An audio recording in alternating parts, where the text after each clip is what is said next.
मेरे YouTube channel astro Naresh पर आपका स्वागत है। नमस्कार, मैं हूं नरेश कुमार। सबसे पहले उन दर्शकों का शुक्रिया जिन्होंने पेज को सब्सक्राइब किया है, जो वीडियोस के ऊपर कमेंट कर रहे हैं और इसको लाइक कर रहे हैं। यदि आप पहली बार पेज पर आए हैं तो आप इसे प्लीज़ सब्सक्राइब करें और यदि कंटेंट अच्छा लगता है तो इसे शेयर ज़रूर करें।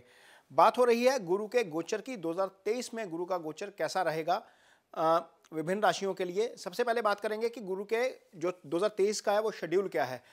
गुरु 22 अप्रैल को जो है वो मेष राशि में गोचर करना शुरू करेंगे। अभी फिलहाल वो मीन राशि में गोचर कर रहे हैं। गुरु का गोचर 22 अप्रैल को होगा, लेकिन इससे पहले 31 मार्च को गुरु अस्त हो जाएंगे और 30 अप्रैल को उदय होंगे। यानी कि गुरु का जो गोचर हो रहा है वो अस्त अवस्था में हो रहा है और गोचर होने के 8 दिन बाद यानी कि 30 अप्रैल को वो उदय होंगे। इस बीच 4 सितंबर को गुरु जो है वो वक्री हो जाएंगे और 31 दिसंबर को मार्गी होंगे। यानी कि टोटल यदि हम मिलाकर चलें तो 1 मई से लेकर मई, जून, जुलाई और अगस्त 4 महीने गुरु जो है वो राहु के साथ मेष राशि में प्रभावी तरीके से काम करेंगे। उसके बाद वक्री हो जाएंगे। उसका रिजल्ट जिनकी कुंडलियों में गुरु वक्री है उस हिसाब से देखने को मिलेगा, क्योंकि वक्री गुरु जब वक्री अवस्था में आता है, कुंडली में वक्री हो, तो उसके अनएक्सपेक्टेड रिजल्ट्स देखने को मिलते हैं। तो गुरु जो होते हैं वो इसलिए उनका गोचर अहम है क्योंकि गुरु कुंडली में 12 में से 9 घरों को डोमिनेट करते हैं। क्योंकि गुरु दूसरे और 5वें, 9वें और 11वें 4 घरों के कारक ग्रह होते हैं। दूसरा घर आपका धन स्थान है, दूसरा घर आपका बैंक बैलेंस है, दूसरा घर आपका कुटुंब स्थान है। पंचम भाव संतान का भाव है, गुरु इस भाव के कारक हैं। पंचम भाव से इजी गेन्स आते हैं। पंचम भाव आपका स्टेट ऑफ माइंड है। पंचम भाव आपकी हायर स्टडी है, गुरु इस भाव के भी कारक हैं। 9वां स्थान जो होता है वो कुंडली में अध्यात्म का भाव होता है, इसे भाग्य स्थान कहते हैं, गुरु इस भाव के भी कारक हैं।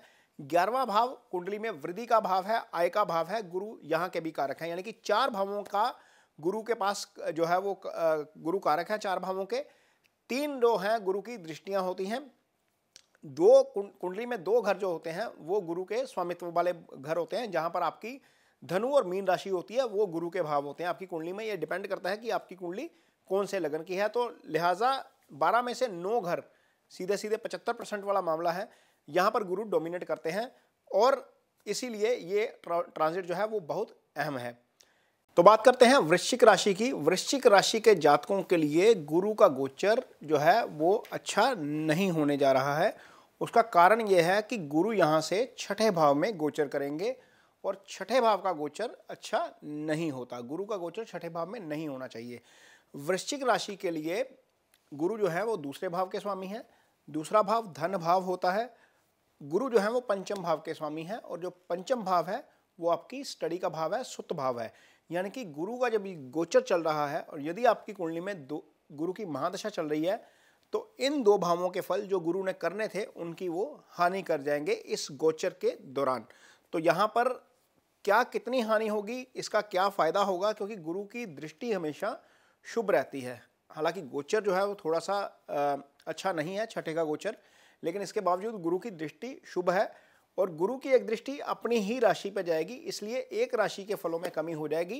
यानी कि धनु राशि जहां पर है आपकी कुंडली में वृश्चिक राशि के जातकों के लिए, वहां पर जो है ये कमी नहीं होगी। धन भाव को प्रभावित ज़्यादा नहीं होगा, धन भाव जो है वो ज़्यादा प्रभावित नहीं होगा क्योंकि वो गुरु की दृष्टि में आ जाएगा।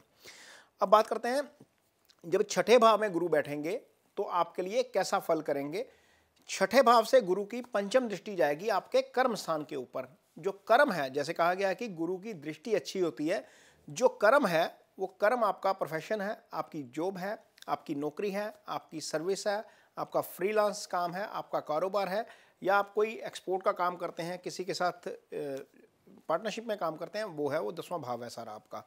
तो जब गुरु की दृष्टि यहाँ पर रहेगी और गुरु इस भाव से 9वें भाव में ट्रांजिट करेंगे।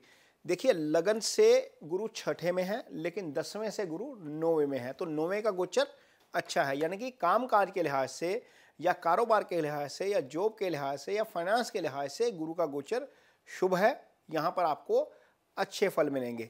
अब गुरु की एक दृष्टि जाती है 12वें भाव के ऊपर, क्योंकि जब 6ठे गोचर करेंगे तो 12वें भाव को देखेंगे।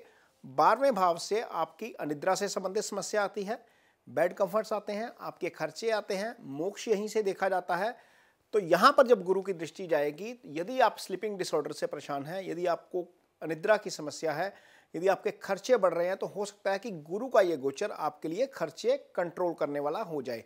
यदि आपके ऊपर ऐसी नौबत आई हुई है कि आपको हॉस्पिटलाइजेशन होना पड़ेगा तो हो सकता है कि गुरु ऐसी स्थिति अवॉइड करा दें, हॉस्पिटलाइजेशन से आप बच सकते हैं। ये गुरु का गोचर, गुरु की दृष्टि के दौरान जो है, गुरु के गोचर के दौरान गुरु की दृष्टि ये काम करेगी।